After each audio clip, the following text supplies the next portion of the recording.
So this lecture is about the impact of economics on healthcare. Our healthcare environment is changing in a number of ways. First, from illness to preventative medicine.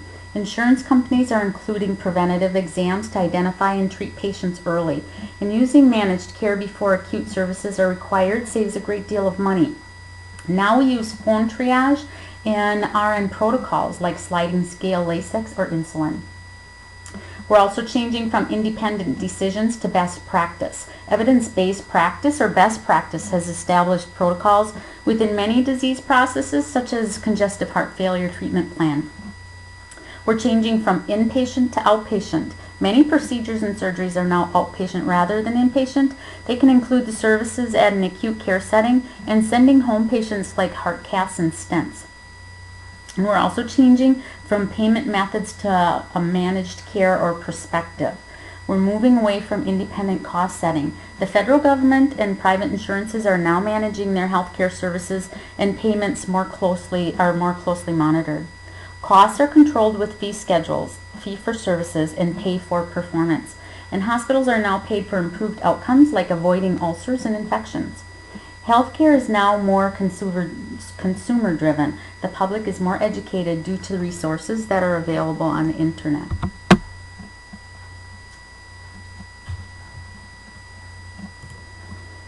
So, what underlying themes have driven healthcare financing? Inflation is the rise in the level of prices of goods and services in an economy over time. The price of healthcare has outpaced inflation. Physician salaries have risen faster than the average worker's earnings. The need for state-of-the-art technology and the need to diagnose and treat people earlier has become important. An example is 3D ultrasounds for expecting moms or the cardiac CAT scan to diagnose possible heart disease. And the baby boomers are now seeking a greater need for healthcare services. Many baby boomers are qualifying for Medicare at this time, which means that the cost for services will shift to the public sector.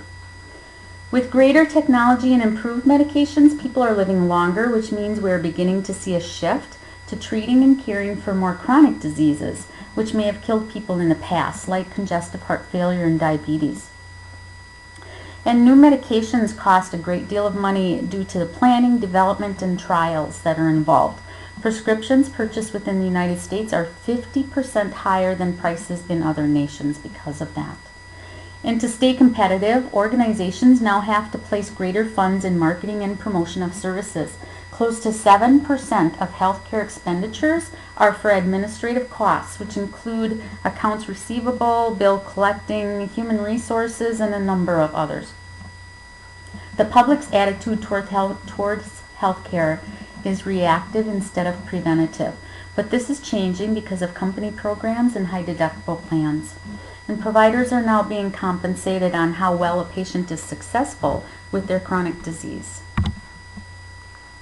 By 2030, healthcare costs are anticipated to drain 25% of the United States resources. Although the health economy shares a tight connection to the overall economy, its cycle generally lags behind broader economic fluctuations. Factors that may inflate growth rate include the economic upswing, specialty drugs, physician employment, and information technology investments. Factors that may deflate growth rate, first of all, is systemness, and let me tell you about that. It's an understanding that a well-functioning whole is greater than its disparate parts. Healthcare teams are seeking to achieve more by working together. Similarly, hospitals within a large system strive to eliminate redundancies and reinforce common goals through administrative and clinical standardization. Reducing redundancies lowers operating costs and should act as a counterbalance on spending growth next year. And a great example of this is the Aspirus Incorporation, with all of its outlying hospitals that are now not even just Aspirus partners, but part of the Aspirus Incorporated. Other factors that may deflate growth rate are healthcare price shopping and risk-based payments. And what that is the industry is beginning to realize significant savings by holding physicians and health systems financially responsible for the patient outcomes. The uninsured and underinsured population is a serious problem. It generates uncompensated care and bad debt for providers, healthcare organizations, health insurance companies, and consumers. It creates cost shifting, which is unpaid costs, when unpaid costs must be covered by those who can pay. Providers increase their charges for private and public insurers. Unfortunately, this increase in fees makes it harder for businesses and self-employed people to afford coverage. Medicaid is a federal health insurance program within each state. It's intended to improve access to health care for the poor. Unfortunately, the poor are less likely to use preventative services and are more likely to be hospitalized for avoidable conditions. Sources of financing. These charts show you that mostly Medicare is for over age 65 and mostly private is for under age 18 and ages between 18 and 64. In 2013, Medicare reimbursement to the hospitals and providers was cut by 2%. Now you might not think that's much, but think about a hospital that typically gets $2 billion in reimbursement from Medicare, and now that's cut by 2%. It's quite a lot of money. Remember that financing is reflective of patient satisfaction and quality indicators. So let's talk about Medicaid just a little bit. Each state establishes Medicaid eligibility criteria based on their aid to families with dependent children income eligibility levels. And eligibility varies depending on what state you're in. Some states have gone away with Medicaid due to the health care reform.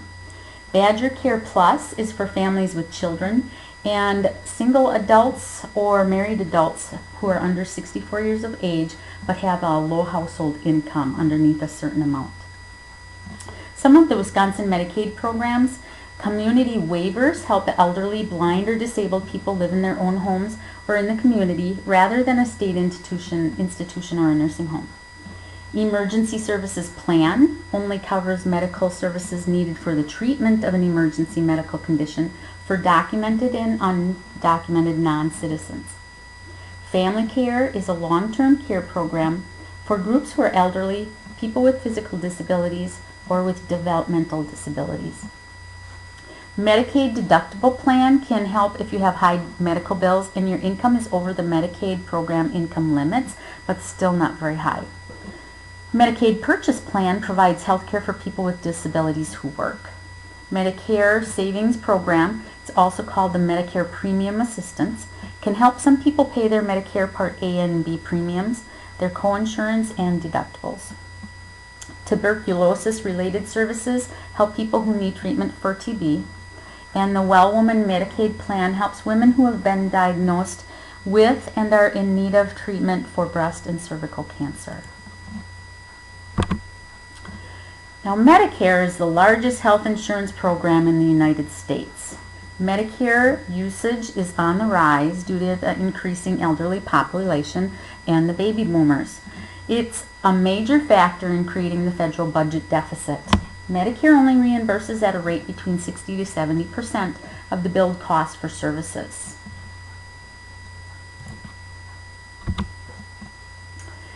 Types of Medicare. Part A is, most people are automatically enrolled when the person joins Medicare.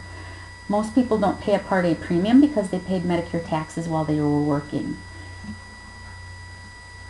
Part B is voluntary medical insurance. It helps cover medically necessary services.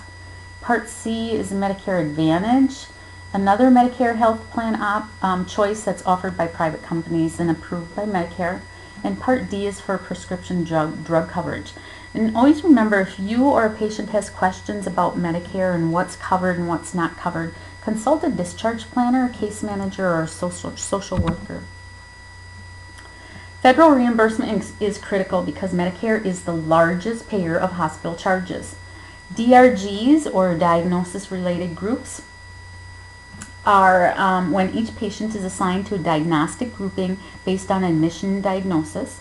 Payment is pre-established for each diagnosis in an inpatient setting. If the costs exceed the DRG payment, the hospital eats the cost. But if it's less, the hospital makes more money then. So therefore, hospitals want to reduce the length of stay. It just only makes sense. DRGs are assigned based on the International Classification of Diseases, or what we know as the ICD-10. And it's according to disease, procedures, age, sex, discharge status, and the presence of complications and comorbidities. So an example is a patient who's admitted to the hospital for congestive heart failure. The CHF DRG states that the hospital will receive $1,000 per day up to 5 days. If the patient is safely discharged in 4 days, the hospital profits $1,000. If the patient is not discharged until day 6, the hospital only gets paid for 5 days. So why the change to DRGs? It's promoting effective and efficient care. There's earlier discharge and improved care, and charts are often reviewed on a daily basis to ensure the patient is receiving the proper care, tests, procedures, and medications to facilitate their discharge from the hospital. What's the Affordable Care Act? Make sure that you have watched the Obamacare and healthcare reform videos in Blackboard. If you haven't yet, then go and watch them as soon as you're done listening to this lecture. The marketplace is run by either your state or the federal government. And the thought is, if all people are insured, it will decrease cost shifting. The marketplace simplifies your search for health coverage by gathering the options that are available for you. It compares plans based on price, benefits, and other important features. And the plans will be in 4 categories. You have the bronze that covers 60% of the total average costs of care. Silver covers 70%, gold covers 80%, and platinum covers 90%. In 2015, there began to be a penalty if you did not have coverage beginning in 2015. You will pay a penalty, which is going to be the higher of these 2 amounts. So either 2% of your yearly household income, which is only the amount of income above the tax filing threshold. That's about $10,000 for an individual. It is used to calculate the penalty. And the maximum penalty is the national average premium for a bronze plan. Or $325 per person for the year, $162.50 per child under 18 though. The maximum penalty per family using this method is $975.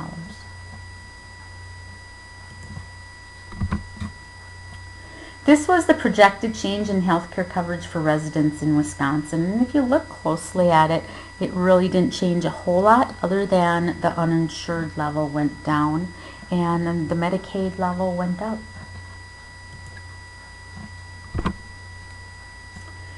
The private insurance sector, they followed the lead of the federal government and moved to managed care organizations. Fee for services, so physicians get paid for every procedure and visit regardless if it's in the best interest of the patient. Now MCOs would direct insurance payments for services. Most individuals either have insurance benefits through their place of employment, their spouse, or are dependent children of someone else. Most pay insurance premiums, deductibles, and co-payments. Unfortunately, the price of health care premiums are dramatically increasing, or people are forced to have high deductible health care plans. Some say that by 2020, if you're married, one of the spouses would solely be working just to afford health care insurance. Managed care plans are contracts with doctors, hospitals, clinics, and other healthcare providers to negotiate special healthcare rates. The goal is to decrease unnecessary services, which would thereby decrease costs. The goal is also to ensure timely and appropriate care, and just know though that the care can be approved or denied. There are 2 main types: health maintenance organizations, or we know them as HMOs, and preferred provider organizations, or we know them as PPOs. So health maintenance organization. The HMO provides comprehensive care including doctor visits, hospital stays, emergency care, surgery, lab tests, x-rays, and therapies. The HMO arranges for this care either directly in its own group practice or through doctors and other healthcare professionals that are under contract. The patient has less responsibility, less options, and often a less cost. We seem to be shifting away from this, however. Examples of HMOs include Anthem Blue Cross Blue Shield, Children's Community Health Plan, Gunderson Lutheran Health Plan, Security Health Plan, and United Healthcare. The primary care provider focus with HMOs is on prevention, because if the patient is not seen, the provider still makes money. The healthier the patient, the more money the provider gets for less work. Monthly premiums and fixed copayments are normal, but they are often no deductibles. And the primary care provider must be approved by the HMO. Specialized services must be referred out by the primary care provider. Without a referral, the patient may be required to pay all or most of the non-referred care provided. The provider is paid a flat fee every month for each of the patients on their list, whether they are actually seen that month or not. This is called a capitated plan. Let me talk to you about that just a little bit. Capitation is when insurance companies pay the provider a set amount of money each month to provide healthcare services to a patient that's enrolled in the insurance company's health plan. It's expressed as a per member per month payment and generally includes preventative, diagnostic, and treatment for services. Alright, so let's talk about preferred provider organizations. PPOs include many providers and many specialties. The patient has a lot more responsibilities, and the cost is often more due to the larger number of choices that they have.